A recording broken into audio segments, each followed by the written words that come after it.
galerinha, chegando aqui para mais uma aula. Essa que é a nossa aula 30 não, prof, 24.1. Viajando, a Prof. Tab tá aqui. Gente, sejam todos muito bem-vindos a esse momento, tá? Que a gente tá falando aí sobre quem acertou.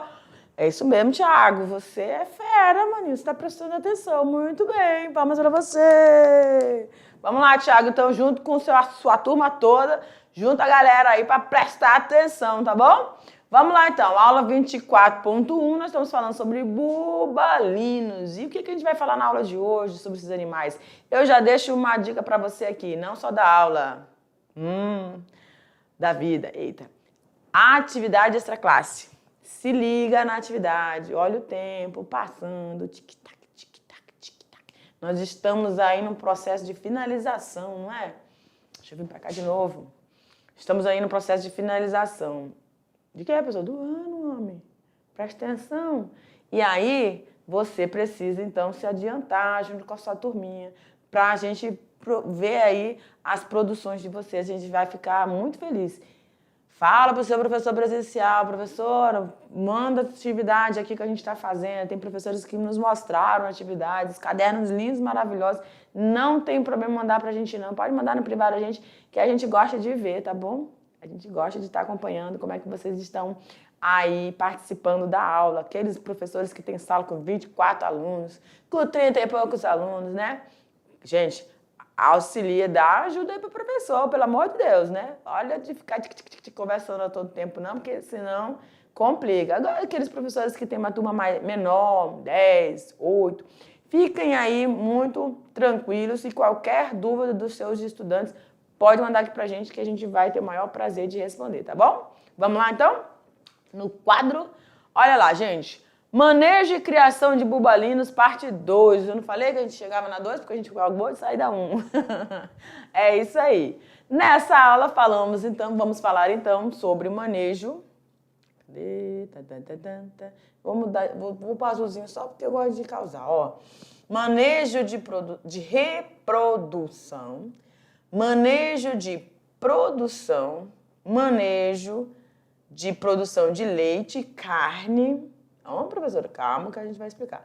Doenças e, obviamente, como que está o mercado em relação a esses animais, em relação aos produtos desses animais. Tudo bem? Vamos lá. Búfalos lindos e maravilhosos. Aqui nessa foto ele não tem os bichinhos futucando o olhinho dele, não. Ele está de boa. Só o sol mesmo largando o pau em cima do couro deles, né? É assim. É bom que o sol também afugenta os parasitas, né? Quando tá meio sombreado, os bichinhos, mas rapaz, faz a festa. Bora, manejo de reprodução.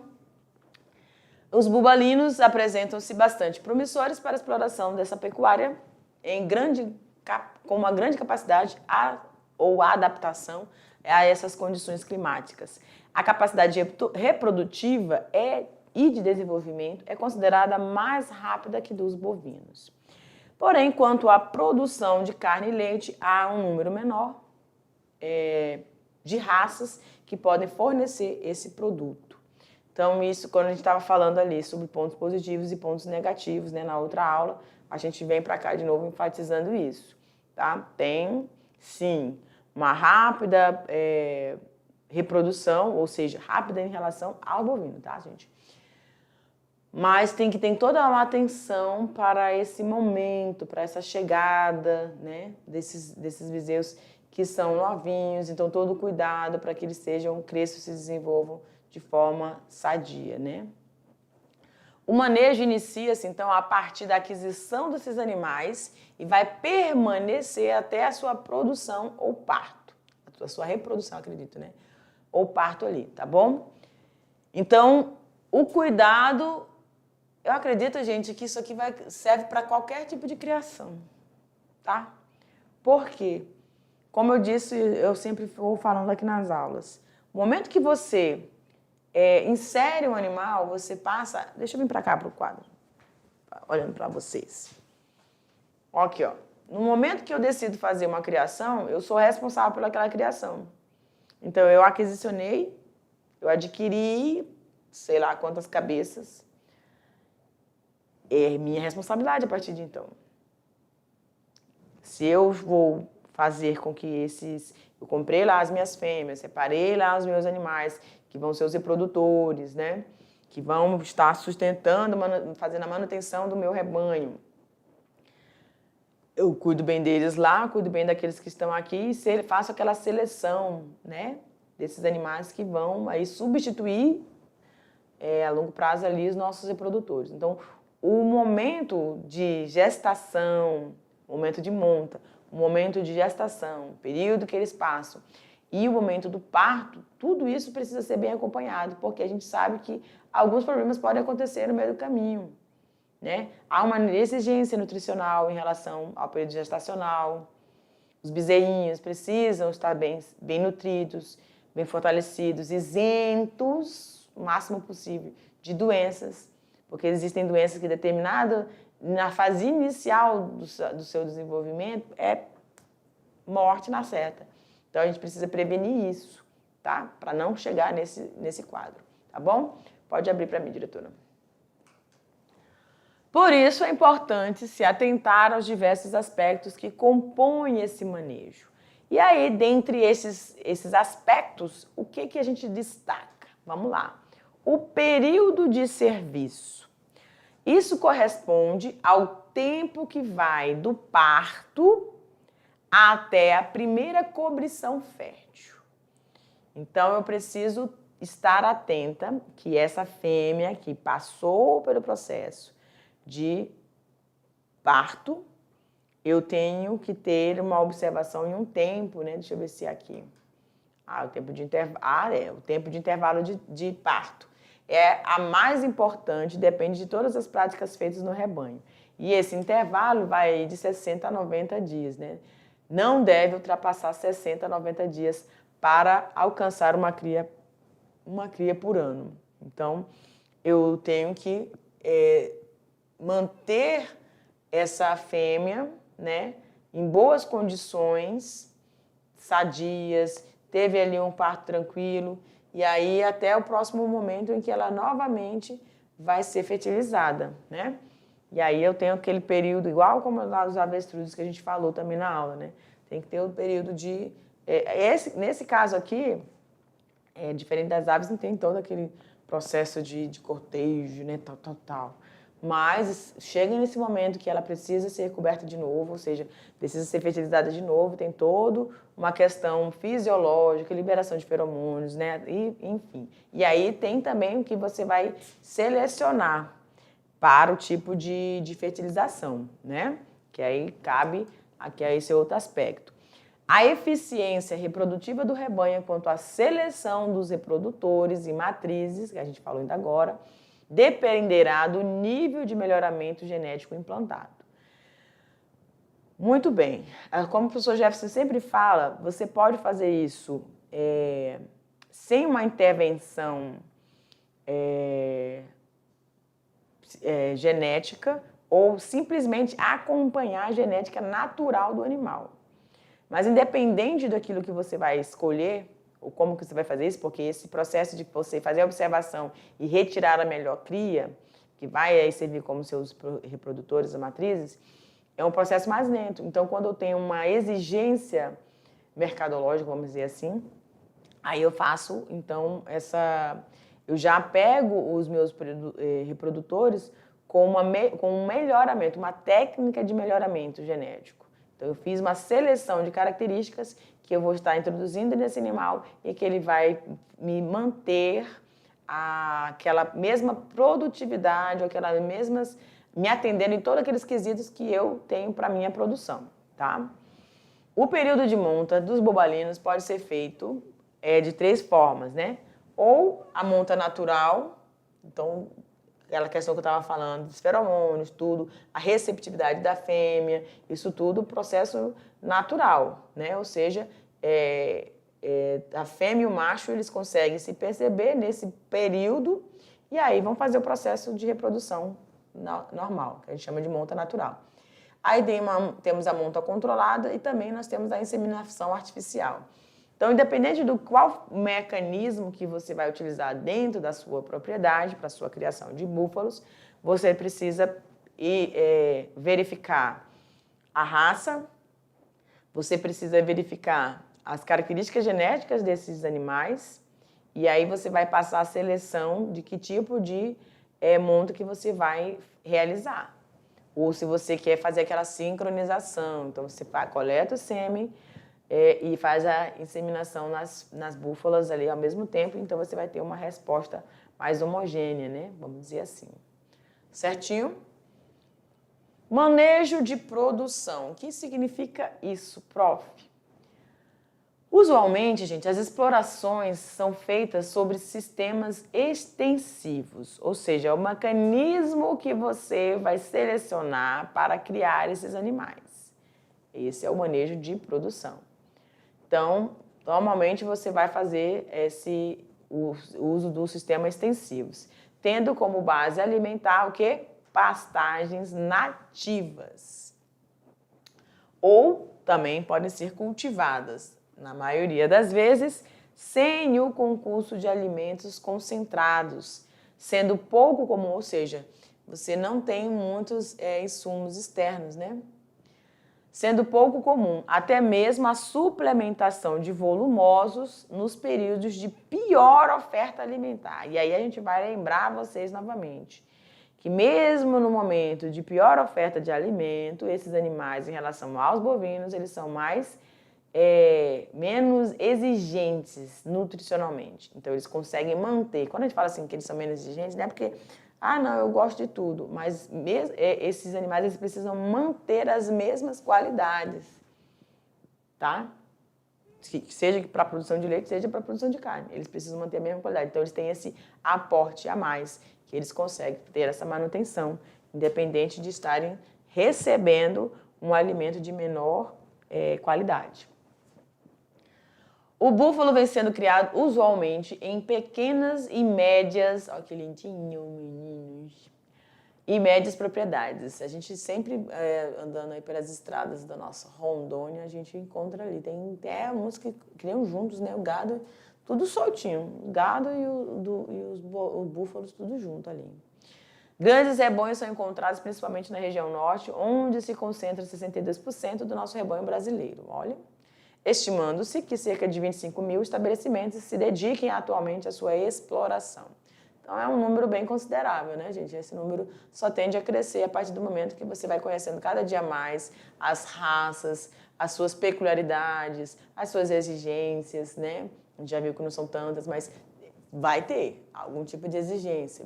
A primeira delas é a questão de ter água ali no ambiente para eles poderem se refrescar à vontade, né? Tudo bem? Então, vamos continuando. Um dos grandes desafios que se verifica na bubalinocultura brasileira reside certamente em que? Na busca de implementação, melhor organização e também maior equilíbrio nas cadeias comerciais de seus derivados. Então, essa busca de implementação está ali relacionada a você ter o conhecimento. Deixa eu vir para cá de novo. Deixa eu vir para cá de novo. Ó, está relacionado a você ter o conhecimento, as informações necessárias para que você consiga ter o seu rebanho com todas as características apreciáveis para as suas exigências, os objetivos, o alcance dos objetivos que você tem dentro da sua propriedade. Eu quero bovinos para corte, só corte. Não, eu quero bovinos para exercer os dois papéis. Então, dupla aptidão. Qual é a raça? Quais são as informações que eu tenho a respeito da dupla aptidão dessas raças? A gente viu ali numa outra aula algumas raças que têm essa dupla aptidão. Mas elas são de fácil aquisição, né? Elas já estão aqui, estão próximas, você consegue fazer esse transporte. Então, toda essa logística. Então, por isso a gente fala assim, melhor organização. Então, todo o ambiente para fazer esse sistema de criação precisa estar bem dominado, né? Vamos dizer assim. Você tem que ter domínio das técnicas, das formas de manejo que você vai implementar para a raça que você selecionou para a sua propriedade. Pelo amor de Deus, né? Não é colocar o bicho lá e Lá vão ter, não. Tá? Não é assim. Lembra quando a gente estava falando da criação de peixes? Lá nos tanques e redes, se um daqueles animais foge, gente, se não é uma espécie nativa, se for uma espécie exótica, isso pode causar um grande transtorno, um grande desequilíbrio na cadeia alimentar daquele curso d'água, daquele recurso hídrico ali, tá? Principalmente se for carnívoro. Tem presa suficiente para mais de 2, 3, 4 predadores, tá entendendo? Então, a gente precisa ter essa atenção. Então, o conhecimento máximo que você puder obter antes de fazer a implementação de uma criação desses animais, melhor, tá bom? Para que você tenha as respostas prontas, as respostas aí que você vai necessitar se surgir algum percalço aí no meio do seu processo de criação, tá bom? Maior equilíbrio nas cadeias comerciais e seus derivados, exatamente. A receptividade desses produtos, leite de búfalo e a preferência da carne de boi em relação à preferência da carne de búfalo. Não tem muito, tá meio desequilibrado essa preferência. Normalmente a carne de gado tem maior preferência de boi, tá? Mas as características da carne de búfalo é muito interessante. A gente vai ver aqui, tá bom? Vamos lá, então? Seu couro, apesar da efetiva demanda, principalmente para exportação, é ainda pouco explorado no Brasil, tá? Então pode ser feito também essa exportação do couro desses animais. Se está citado aqui, é porque existem alguns sistemas relacionados para esse tipo de produto, né? Principalmente em função da grande dispersão dos abates, o que encarece o transporte e reduz a escala de processamento. Exatamente. Então, a gente tem os locais específicos para fazer para passar por todo esse processo, né, para se trabalhar esse produto, que no caso o couro, certo? Então existem ainda muitas coisas a serem implementadas, muitas questões de legislação para assegurar essa comercialização, para esse processo todo acontecer e dar uma garantia para o produtor, para o pequeno produtor, desses produtos, né? Que ele queira sair da carne e do leite e aí passar também para esse processo aí de produção do couro. Disponibilizar isso para o mercado, né? Como que vai ser feito esse tratamento, né? Esse processamento aí desse material, tá bom? Quem são as pessoas que vão adquirir, qual é o uso. Então tem que ser feito, aí a gente volta a falar novamente. Tem que ser feito um planejamento. No planejamento, você vai saber quais são as demandas, se há uma demanda para o couro na região. E aí sim você vai lutar para poder fornecer também esse produto. Tudo bem? Continuando aqui. Produção de leite e carne. Vamos lá. A carne mostra-se sensorialmente semelhante à carne bovina, magra, dos zebuínos, porém mantém-se usualmente macia e suculenta pela precocidade de seu abate. Olha que interessante. E apresenta atributos de composição que permitem sua inclusão na categoria de alimentos funcionais, ou seja, com baixos teores de gordura. Então, isso aqui é bem interessante, né? Uma carne suculenta devido ao que? A sua precocidade. Então, esses animais precocemente, os bubalinos, precocemente eles podem ser abatidos e aí você vai ter é igual a carne de suínos, né? Quanto mais novinhos, a gente pega os leitões lá e fazem tem essa carne, né? Essa característica aí dessa carne bem suculenta, tá bom? Então, isso é importante também. E as características aí de alimentos funcionais, porque eles vão conter características que vão ser arremetido para um alimento mais saudável, né?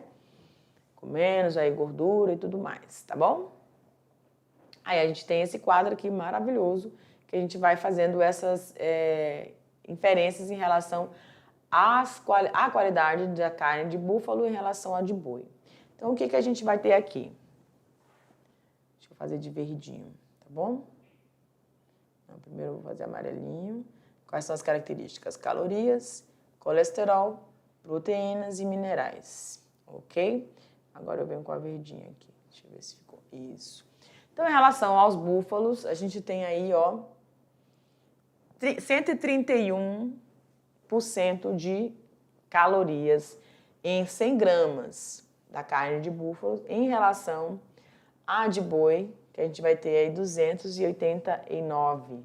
Então, aquelas pessoas que precisam consumir um alimento de baixa caloria vão ter a preferência aí, ou o melhor recomendado seria a carne de búfalo, ok? Colesterol, 61 para 90 da carne bovina. Então, esse colesterol aqui, né, também é aquele que vai prejudicar. Então, você tem que fazer uma menor ingestão. Então, a carne de búfalo está ganhando aqui na parada, né? Proteína e minerais é bom? Faz bem? Faz. Tem várias questões aí fisiológicas de regulação a partir de minerais. Então, a boa ingestão dela em quantidade maior é interessante. E aí é exatamente o que a carne de búfalo vai apresentar. Então, você tem 26,83% em relação aos 24% relacionado ao de boi, tá? E minerais 641,80 em relação aos 583, ou seja, 11% a mais aí da carne de búfalo, tá bom? Então, galera, vai da questão da preferência, tem a questão da palatabilidade, mas vocês já viram que é uma carne suculenta, é uma carne macia, certo? O que acontece é que é a mesma coisa que a gente falou lá na ranicultura, né? Existem restaurantes, a pessoa já sempre fala, é alta gastronomia, né? Ou seja, não é todo mundo que vai fazer o consumo de carne de rã. Não é todo mundo que vai chegar no restaurante e dizer, eu só como se tiver carne de rã. E a mesma coisa vai acontecer com o de bovina, de búfalos. Eu só vou consumir carne de búfalo. Porque você vai ter restaurantes, vai ter locais específicos que vão atender o cliente em relação a esse produto. Porque ainda não é muito comercializado, não é muito exigido pela população. Então, quando a população começa a fazer algumas exigências, aí você vai ter essas ofertas, né, de uma forma mais acentuada. Não é o que acontece com a carne de búfalo, até por causa de toda essa questão que a gente falou para vocês, de estarmos identificando, ainda trabalhando sobre algumas peculiaridades das raças ao determinados sistemas e manejos aí, tá bom? Apesar de explorados em sua maioria para a produção de carne, são ainda poucas as regiões em que a cadeia comercial do produto se encontra plenamente organizada. Exatamente. Sendo usualmente os bubalinos abatidos e comercializados como se fossem bovinos. É aquela questão que a gente estava falando, né, gente? Eles têm um grande porte são da mesma família, né? São da mesma família, mas são raças diferentes. É uma espécie diferente. Então, cai muito no sentido de que se eles são parecidos, são da mesma família, será que eu utilizando o mesmo sistema que para eles vai servir para a carne também dos bubalinos? Creio que nem sempre, né? Cada um vai ter uma certa exigência, mas cabe aí as más pesquisas para estarem esclarecendo todos esses pontos de dúvidas que a gente possa vir a ter, ou estamos tendo, né? Vamos lá? Quais são os benefícios desse leite de búfala? Ela tem a capacidade de aumentar aí a resistência, a força óssea, né? Parece que o leite de todas as variedades é bastante conhecido por seu impacto da resistência óssea e seu desenvolvimento. Então, independente aí da raça, você tem esse ponto aí positivo nessa criação, que é a grande concentração de cálcio que vai fornecer aí uma maior resistência e força óssea. Tudo bem? Os benefícios do leite de búfala para a saúde são diversos, pois o leite de búfala possui uma grande quantidade de nutrientes essenciais para a saúde do corpo no geral. Olha a búfalazinha aqui, maravilhosa.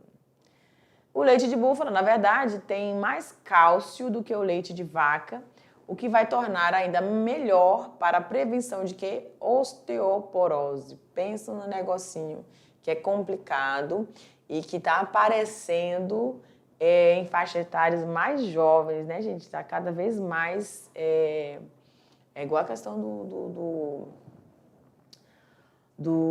meu Deus, cardíaco lá. Questão cardíaca.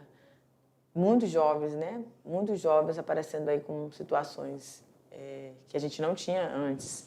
Mas isso é preocupante. Então, a osteoporose também está acontecendo na faixa etária mais jovem do que a gente tinha aí na literatura, mas enfim. E resistência óssea geral e resiliência. Além do número de outros minerais essenciais encontrados no leite de búfala, isso inclui o quê? O cobre, o manganês, o fósforo e o zinco, tá bom? O leite de... Deixa eu ver aqui... Ok. O leite de búfala possui características peculiares que o diferenciam de vaca quando o assunto é qualidade e os benefícios que proporciona à saúde. Uma búfala é mais resistente a doenças, olha, isso é importante, do que uma vaca. E por ter menor contato a medicamentos, gente, isso é muito interessante. Lembra que a gente falou da questão da rusticidade, da refratariedade a determinados patógenos na aula anterior? Pois é. Se eles são menos suscetíveis, são mais resistentes a determinados patógenos, eu vou precisar utilizar cada vez menos medicamentos. Que a gente sabe que se essa búfala precisou ser como é que eu falo? Precisou passar por um procedimento, né? Usar o medicamento por um determinado período, eu tenho que ter um período também de repouso dela e não fazer a coleta a retirada do seu leite, né? Então, nesse sentido, é muito importante esse aspecto dos búfalos, tá? Acaba, então, produzindo um leite muito mais saudável e sem toxinas, certo? Muito importante. O leite de búfala é a matéria-prima ideal para que preparação de diversos tipos de produtos, como a tradicional mussarela, que é bem mais que é bem mais leve e apresenta menos colesterol. Olha que legal. Eu nunca comi, eu vou falar de novo. Nunca tomei o leite, nunca comi a carne e também nunca comi o queijo, nem nada disso não, né?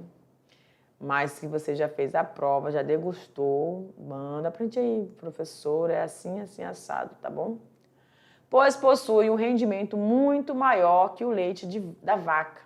Para a produção de 1 kg de mussarela é preciso 12 litros de leite de vaca. Para a produção de 1 kg... cadê o meu pincel? De mussarela é preciso 12 litros de leite de vaca. E para a de búfala utiliza-se a metade, ou seja, 6 litros, né? Apenas. Muito bem, a rentabilidade é boa, né? Metade aí...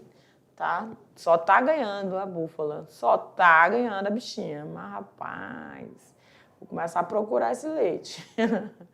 Bora lá? E as doenças, prof? Tudo bem que a gente falou que elas são mais resistentes, tudo bem que a gente falou que muitos dos conhecimentos que a gente tem de doenças relacionadas aos bovinos se utiliza aqui. Mesma coisa com a questão da produção das carnes, do abatimento dessas carnes. Por quê? que a gente só tem informações mais precisas, de longo prazo dos bovinos, né? Então, vamos lá. Embora os búfalos sejam reconhecidamente mais resistentes a determinadas enfermidades que os bovinos, estas duas espécies são acometidas basicamente pelas mesmas doenças, tá?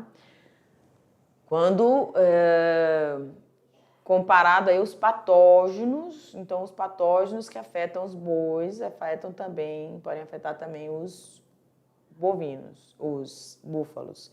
Porém, existem algumas que eles driblam de boa, né? As criações extensivas de búfalos podem apresentar alta mortalidade dos bezerros devido à infecção da Toxocara vitulorum. Outros parasitas também gastrointestinais podem causar prejuízos à criação. Então, a infestação de agentes patógenos aí nessa fase inicial, né, dos bezerrinhos pode trazer aí a eliminação desses e, consequentemente, prejuízo aí à sua produção. A incidência de brucelose é comum em várias regiões. A tuberculose, então aqui são algumas das doenças, né?